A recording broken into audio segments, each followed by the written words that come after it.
Hello hello hello hello everyone, welcome to কম্পে academy. আমি তোমাদের দিব্যেন্দু স্যার।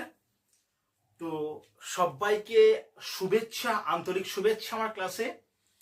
তো দেখো, লাস্ট যে টপিকে আমরা ক্লাস নিয়েছিলাম সেই টপিক হচ্ছে নেগ্রিটো প্রবলেম ইন ইন্ডিয়া। তো তোমরা যারা যারা ডাব্লিউবিসিএস 2024 এবং 23-এর জন্য প্রিপারেশন নিচ্ছ, অবশ্যই তোমাদের এভরি ডে যে কোশ্চেন অ্যান্সার রাইটিং প্র্যাকটিস তোমরা আশা করছি বজায় রেখেছো। কারণ তোমরা খুব ভালোভাবেই জানো যে কোশ্চেন অ্যান্সার প্র্যাকটিস না করলে কিন্তু সিভিল সার্ভিস কিন্তু ক্লিয়ার করা খুব চাপের হয়ে যাবে। কারণ ডাব্লিউবিসিএস কিন্তু অবজেক্টিভ টাইপ টিল নাও। তো লাস্ট দিনের টপিকের মতো আজও আমরা একটা ইন্টারেস্টিং টপিক এবং ইম্পর্টেন্ট টপিক নিয়ে ডিসকাস করতে চলেছি। কোশ্চেনটা হচ্ছে theory of pre Darwin, Darwin, নিও ডারউইন। দেখো, তিনটে কোশ্চেন কিন্তু এখানে আসে। একটা হচ্ছে theory of pre Darwinism, IS 15, WBCS 10 এসছে অলরেডি।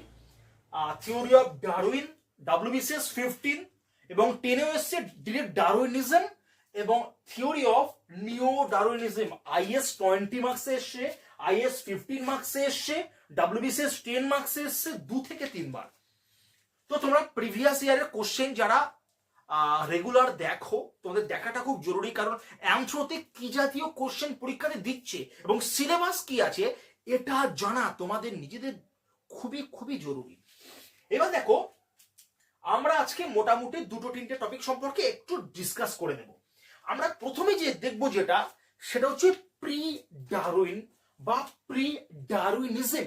তো প্রি মানে তোমরা নিশ্চয়ই জানো ডারউইনের আগে কাদের কনসেপ্ট চলতো। তো এদের মধ্যে একজন হচ্ছে ইম্পর্টেন্ট ল্যামার্ক। ল্যামার্ক হচ্ছে একজন ভদ্রলোক, আমরা খুব ভালোভাবেই জানি। ইভালুয়েশন কনসেপ্ট একটা নতুন ভাবে আমাদের কাছে উপস্থাপন করেছিল, যে অভিব্যক্তি নিয়ে। দেখো, ল্যামার্কের থিওরিকে আমরা কি জানি? আমরা জানি ল্যামার্কিজম বা থিওরি অফ ল্যামার্ক। দেখো, ল্যামার্কের ফুল নাম হচ্ছে J Baptiste Pierre Antoine de Monet Lamarck. তো বক্তব্য, এই ভদ্রলোক তার থিওরি দিয়েছিল ইভলিউশন সম্পর্কে। থিওরির মধ্যে প্রথমে সেটা হচ্ছে ইউজ অ্যান্ড ডিসইউজ, মনে রাখবে, ডিসইউজ অফ অর্গান। কি বললাম? Use and disuse of organ. First theory, মন দিয়ে শোনো ব্যাপারটা কি। ইউজ মানে কি? ব্যবহার। আচ্ছা, ডিসইউজ মানে কি? ডিসইউজ মানে হচ্ছে অব্যবহার, অপব্যবহার নাকি ব্যবহার। মন দিয়ে শোনো, ইউজ মানে ব্যবহার আর ডিসইউজ মানে হচ্ছে অব্যবহার। তোমরা যেন বলো না অপব্যবহার। অপব্যবহার হচ্ছে মিস ইউজ। ডিসইউজ মানে কি জানবো আমরা? ডিসইউজ মানে আমরা জানবো বাংলায় অব্যবহার, অর্থাৎ ব্যবহার এবং অব্যবহারের তত্ত্ব। ল্যামার্ক কি বলছেন? ল্যামার্ক বলছেন যে অঙ্গ আমরা যত বেশি ইউজ করব সেই অঙ্গ তত বেশি শক্তিশালী হবে। একটা উদাহরণ দেখে নি। দেখো, আমাদের ম্যাক্সিমাম আমরা ডান হাতকে আমাদের সমস্ত কাজে, অর্থাৎ ম্যাক্সিমাম আমরা যত কাজ করি দিনে, আমরা প্রত্যেকেই দিনে বিভিন্ন কাজের মধ্যে আমরা লিপ্ত থাকি।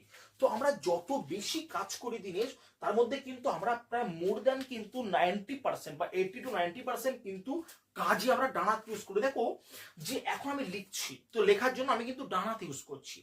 দেখো, যারা হচ্ছে অনেকে বাম হাত ইউজ করছে, কিন্তু তার সংখ্যাটা হচ্ছে অনেকটাই কম। কারণ ইউজ অ্যান্ড ডিসইউজ এটা হচ্ছে যে অঙ্গের আমরা যত বেশি ইউজ করব বা যে অঙ্গ আমি যত বেশি ব্যবহার করব, সেই অঙ্গের শক্তি, সেই অঙ্গের পাওয়ার কিন্তু তত বেশি হবে। এবং যে অঙ্গ যত কম ব্যবহার করব, সেই অঙ্গ আস্তে আস্তে দুর্বল হয়ে পড়বে এবং আস্তে আস্তে সেটা নিষ্ক্রিয় অঙ্গের দিকে ধাবিত হবে। যেমন কি আমাদের বর্তমান হচ্ছে ভার্বিফর্ম অ্যাপেন্ডিক্স, আমাদের নিষ্ক্রিয় অঙ্গ। দেখো, আমরা দেখবে আমি কিন্তু কান নাড়াতে পারি না, কিন্তু দেখা যাচ্ছে একটা ক্লাসে 100 জন স্টুডেন্ট বসে আছে, আমি কাউকে বললাম যে তোমাদের মধ্যে কে কে আছো যারা কান নাড়াতে পারো, এদের মধ্যে দেখছি একজন কি দুজন স্টুডেন্ট আছে যারা কান নাড়াতে পারে। আমরা ম্যাক্সিমাম কিন্তু আমরা কান নাড়াতে পারি না, কারণ এটা আমাদের নিষ্ক্রিয় অঙ্গ হয়ে গেছে। তারপর কি বলছি, আমাদের যে কক্সিস, আমাদের লেজ, একটা সময় ছিল যে সময় কিন্তু আমাদের লেজ ছিল, কিন্তু এখন কিন্তু আমাদের কিন্তু কোনো লেজ নেই। অর্থাৎ একটা সময় ছিল যে লেজ ছিল, লেজটা দীর্ঘদিন ব্যবহার না হতে হতে হতে সেটা কিন্তু কি হয়ে গেছে, সেটা কিন্তু ঝরে গেছে, বা সেটা কিন্তু অপ্রয়োজনীয় হয়ে সেটা লুপ্ত হয়ে গেছে। এখন আমাদের থার্ড মোলার, অনেকের কিন্তু থার্ড মোলার নেই বা থার্ড মোলার হচ্ছে না, বা উইজডম আমাদের মানে দেখবো অনেকে দেখবে পেন হচ্ছে আক্কেল মারির জন্য। তো এরকম অনেক বিষয় আছে, দেখবে ছেলেদের দেখবে বুকে লোম, আগে অনেক আগে এখান থেকে মোটামুটি 1-2 পুরুষ আগে দেখবে প্রত্যেকটা ছেলে দেখবে বুকে দেখবে প্রচুর লোম, মানে লোমের আধিক্য ছিল। আস্তে আস্তে যত দিন যাচ্ছে আমাদের বুকে লোমের আধিক্য কিন্তু কমে যাচ্ছে, অর্থাৎ ছেলেদের বুকে। তো বক্তব্য এইরকম আস্তে আস্তে কিন্তু আমরা যত ডিসকাস করব ততই দেখবো যে যে অঙ্গের যত কম ব্যবহার হচ্ছে সেই অঙ্গ কিন্তু ততই নিষ্ক্রিয়ের পথে ধাবিত হচ্ছে। আমরা আরেকটা উদাহরণ দিই, মনে করো কোনো একটা অস্ত্র, বাড়িতে দেখবে অনেকে কাটার জন্য যে বিভিন্ন রকম আমরা অস্ত্রগুলো ইউজ করি, সেই অস্ত্র মনে করো তুমি কোনো একটা জায়গায় ফেলে রেখেছো, তুমি দীর্ঘদিন ধরে সেটা ইউজ করছো না। তাহলে দীর্ঘদিন ধরে তুমি না, তোমার না ইউজ করার ফলে সেই অস্ত্র কিন্তু একটা সময় আসবে সেই অস্ত্রে কিন্তু কোনো ধার থাকবে না। অর্থাৎ কোনো কিছু কাটতে গেলে যে ধার থাকে সেই ধার কিন্তু থাকবে না। ঠিক আমাদের মেমোরি পাওয়ার এরকম, তুমি যদি এভরিডে যদি পড়াশোনা না করো, এমন একটা টাইম আসবে যে তুমি কিন্তু পড়াশোনা করলে কিছু মাথায় রাখতে পারবো না। কারণ কি, পড়াশোনাটা হচ্ছে কি এভরিডে এমন একটা বিষয়, অধ্যাবসায়, তুমি যত বেশি অধ্যাবসায় করবে তত কিন্তু তোমার মেমোরি পাওয়ার থেকে শুরু করে মেমোরি তত বেশি শার্প হবে। ঠিক কনসেপ্ট কিন্তু এখান থেকে চলে আসছে, যে অঙ্গে যত বেশি ব্যবহার হবে সেই অঙ্গে তত বেশি শক্তিশালী হবে, যে অঙ্গ যত বেশি ব্যবহার হবে না সেই অঙ্গ তত হচ্ছে তো আস্তে আস্তে তার কিন্তু ক্ষমতা বা শক্তি তত কমে যাবে। ওকে, সেকেন্ড থিওরি হচ্ছে নাম্বার 2, ইনহেরিটেন্স অফ, মনে রাখবে, acquired character. Inheritance of acquired character, কি লেখা আছে? Acquired character. বাংলা কি? বাংলা হচ্ছে অর্জিত বৈশিষ্ট্য। বাংলা কি? বাংলা অর্জিত বৈশিষ্ট্য। তার মানে কি, inheritance of acquired character. Lamarck বলছেন যে তোমার অর্জিত বৈশিষ্ট্য তোমার বংশ পরম্পরায় কি হবে, তোমার বংশ পরম্পরায় কিন্তু বাহিত হবে। আচ্ছা, এটা কি আদৌ ঠিক বলতো? আমি যত সময় না এটার এক্সাম্পল দেব তোমার কাছে কিন্তু ততক্ষণ এই কনসেপ্ট কিন্তু ক্লিয়ার হবে না যে অর্জিত বৈশিষ্ট্য কিভাবে বংশ পরম্পরায় সঞ্চারিত হচ্ছে। আমি একটা এক্সাম্পল দিচ্ছি, শুনে নাও মন দিয়ে। তো মনে করো তুমি খুব ভালো একজন বাইকার, বা তুমি খুব ভালো একজন রাইডার। কি বললাম বুঝতে পেরেছো? আমি আর একটা উদাহরণ দিচ্ছি, তুমি মনে করো সুইমার। কি বললাম? তুমি খুব ভালো সুইমার। একজন ভালো সুইমারের নাম হচ্ছে আরতি সাহা, আমরা জানি খুব ভালো একজন সুইমার। তো মনে করো তুমি খুব ভালো সুইমার। আচ্ছা, তুমি যদি খুব ভালো সাঁতারু হও, তুমি কি জন্ম থেকে কি ভালো সাঁতারু? Yes or no? হ্যাঁ কি না বলো? না, কোনো ব্যক্তি জন্ম থেকে সাঁতারু হতে পারে না। তাকে দীর্ঘদিন প্র্যাকটিস করতে করতে তাকে সাঁতার অর্জন করতে হয়েছে। এটাও কেউ জন্ম থেকে কেউ বাইক চালাতে পারে না, সাইকেল চালাতে পারে না। সাইকেল চালানো, বাইক চালানো আস্তে আস্তে তোমাকে রপ্ত করতে হয়েছে। এটাও একই। ল্যামার্ক কি বলছে? ল্যামার্ক বলছে যেটা তোমার রপ্ত হবে, অর্থাৎ অ্যাকোয়ার্ড ক্যারেক্টার, যেটা যে ক্যারেক্টার তুমি অর্জন করবে সেই ক্যারেক্টার তোমার সন্তান সন্ততির মধ্যে বাহিত হবে। ল্যামার্ক বলছে যে তুমি যদি ভালো সুইমার হও, তাহলে তোমার যে সন্তান বা সন্ততি সে অটোমেটিক তাকে জলে ছেড়ে দেবে, সে অটোমেটিক কিন্তু সাঁতার কাটতে পারবে। তোমরা বলো এটা কি সম্ভব? সম্ভব নয়। মনে করো তুমি খুব ভালো রাইডার, এ পাশে আমাদের সিকিমের রুডং লেক আর ও পাশে প্যাংগং লেক, লাদাখ তোমার সব কমপ্লিট, ভারতের কাশ্মীর টু কন্যাকুমারীকে টু সিকিম তোমার সব কমপ্লিট, অরুণাচল প্রদেশ বুমলা পাস সব কমপ্লিট করে ফেলেছো। তোমার যে ছেলে হবে বা যে সন্তান হবে তাকে কি তুমি বাইক হাতে দিলে সে কি এক চান্সে কি বাইক চালাতে পারবে? পারবে না। বুঝতে পেরেছো? তাহলে ইনহেরিটেন্স অফ ব্যাকওয়ার্ড ক্যারেক্টার কি হয়? হয় না। তোমাদের আরেকটা মজার এক্সাম্পল দিচ্ছি। মনে করো বাবা মনে করো বায়োলজি একজন পণ্ডিত, বা মনে করো বায়োলজি সম্পর্কে তার অনেক বেশি নলেজ আছে। আচ্ছা, মা হচ্ছে কেমিস্ট্রিতে এমএসসি করা, মাও কেমিস্ট্রি সম্পর্কে কিন্তু খুব ভালো নলেজ আছে। আচ্ছা, এই বায়োলজি বা কেমিস্ট্রি জানাটা এটা কি একদিনে সম্ভব? একদিন না, এটা তো বারবার পড়ে পড়ে পড়ে পড়ে 11-12 ছিল পিওর সায়েন্স, তারপরে দেখা যাচ্ছে বা কেমিস্ট্রি ছিল, গ্রাজুয়েশনে নিয়েছে, তারপরে মাস্টার্স নিয়েছে, এইবার বারবার পড়ে পড়ে রপ্ত করতে হয়েছে। আলটিমেট এটা কি acquired? Yes or no? Lamarck কি বলছে? ল্যামার্ক বলছে যে সন্তান হবে, সন্তান মোটামুটি সন্তানের কিন্তু বায়োকেমিস্ট্রি সম্পর্কে তার কি থাকবে? নলেজ থাকবে। আচ্ছা, এটা কি সম্ভব?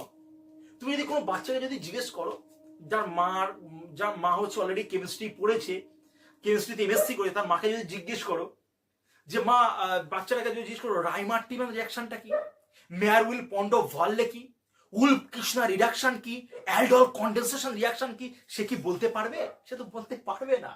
কারণ কি, আমরা জানি যে অ্যাকোয়ার্ড ক্যারেক্টার কখনো ইনহেরিট হয় না, অর্থাৎ এই থিওরিটা ভুল। তবুও কিন্তু আমাদের নোটে লিখতে হবে, কারণ ল্যামার্ক থিওরিটা দিয়েছিলেন। এই কোশ্চেন কিন্তু আসে পরীক্ষাতে 10 নম্বরের জন্য, এবং আমরা অবশ্যই ইনহেরিটেন্স অফ অ্যাকোয়ার্ড ক্যারেক্টার দেব। দেওয়ার পরে এক্সাম্পল দেব, এক্সাম্পল দেওয়ার পরে মেইন যে বিষয়টা আমাদের 2 থেকে 3 লাইন কিন্তু লিখে দিতে হবে এক্সাম্পলের উপর ভিত্তি করে। না লিখতে পারলে কিন্তু যখন একজন লিখবে আর একজন লিখবে না, তখন খাতা কিন্তু অটোমেটিক ভ্যারি হয়ে যাবে। কি বললাম বুঝতে পেরেছো? এই জায়গাটা তোমাদের সব সময়ের জন্য মাথায় রাখতে হবে। কে বুঝতে পারোনি বলো? কার সমস্যা আছে বলো? বলো, পরিষ্কার? কারোর যদি কোথাও কোনো সমস্যা থাকে অবশ্যই, বা কোন টপিক নিয়ে আমরা অ্যানথ্রোপোলজিতে আলোচনা করলে তোমার সুবিধা হবে, মনে রাখবে এই ক্লাসটা কিন্তু সবার জন্য, সবার সুবিধার জন্য। তোমাদের কার কোথায় সমস্যা আছে, কোন টপিকে, তোমরা অবশ্যই কিন্তু ইউটিউবে বলো বা ফেসবুকে বলো, এই ভিডিওর যে কমেন্ট সেকশনে অবশ্যই তোমরা কমেন্ট করবে। কমেন্ট করলে আমরা সেই বিষয় নিয়ে আমরা অবশ্যই আলোচনা করতে পারবো তোমাদের সুবিধার জন্য। কি বলেছি বুঝতে পেরেছো? অ্যানথ্রোপোলজি নিয়ে তোমাদের যাবতীয় যা সমস্যা, নাম্বার 1, নাম্বার 2, কেউ যদি অ্যাডমিশন হতে চাও কম্পা একাডেমিতে, অবশ্যই তোমরা উপরে যে নাম্বার দেখতে পাচ্ছ, নাম্বারে তোমরা কন্ট্যাক্ট করতে পারবে। আমাদের নিউ ব্যাচ শুরু হচ্ছে মার্চ মাসের 7 তারিখ, 7 মার্চ শুক্রবার থেকে। তোমরা যদি মনে করো একদম প্রথম থেকে যে নিউ ব্যাচে আমি জয়েন করতে চাই, তাহলে তোমরা উপরের নাম্বারে কন্ট্যাক্ট করে নেবে। বিস্তারিত তোমরা তথ্য জানতে পারবে। অনলাইন ক্লাস হবে, সেটা আলাদা প্ল্যাটফর্মে হবে, এবং ক্লাস লাইভ হবে, রেকর্ডেড থাকবে। তোমরা যখন ইচ্ছা তখন কিন্তু সেই ক্লাস দেখে নিতে পারবে। এবং নোট, বেঙ্গল ইংলিশ বোধ ভাষা নোট অ্যাভেলেবেল আছে। সেই নোট কিন্তু পার্সেল করে বাড়িতে পাঠিয়ে দেওয়া হয়, কোনো রকম ভাবে কিন্তু কোনো পিডিএফ শেয়ার করা হয় না। এটা কম্পা একাডেমি রুলস। আমরা কোনো রকম পিডিএফ স্টুডেন্টদের শেয়ার করি না, টোটাল হার্ড কপি বাড়িতে পার্সেল করে পাঠিয়ে দিই। পরিষ্কার হয়েছে? এ টু জেড ব্যাচ সম্পর্কে তোমরা জানতে গেলে উপরে ফোন নাম্বারে ফোন করে নেবে, তোমরা ডিটেলস ব্যাচ সম্পর্কে জানতে পারবে। বলো, এটা কার কোথায় সমস্যা আছে তোমরা একটু কাইন্ডলি বলবে। তাহলে যেমন আমি আজ ল্যামার্ক সম্পর্কে একটু ডিসকাস করলাম, তেমনি কিন্তু ডারউইন সম্পর্কে একদম ডিসকাস করব আমরা নেক্সট ভিডিওতে। এবং তারপরের ভিডিওতে আমরা নিও ডারউইনিজম, যেটাকে আমরা বলতে পারি মডার্ন সিনথেটিক থিওরি, এটা সব থেকে ইম্পর্টেন্ট। এটা কিন্তু আমরা আগামী ভিডিওতে ডিসকাস করব। তো তোমরা যারা যারা যারা ভিডিওটা দেখছো, বা যাদের এখনো চ্যানেলটাকে সাবস্ক্রাইব করা হয়নি, বা যারা ফেসবুক পেজটাকে এখনো পর্যন্ত ফলো করোনি, তারা অবশ্যই কিন্তু ফলো করবে বা সাবস্ক্রাইব করবে আগামী ভিডিও আসার জন্য।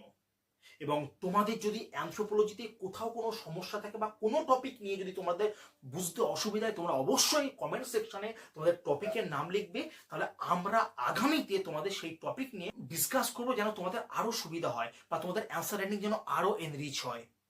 ওকে, তো প্রত্যেকে ভালো থেকো, সুস্থ থেকো। আজকের জন্য শুভরাত্রি, আর ফিরে আসছি নেক্সট ভিডিও নিয়ে।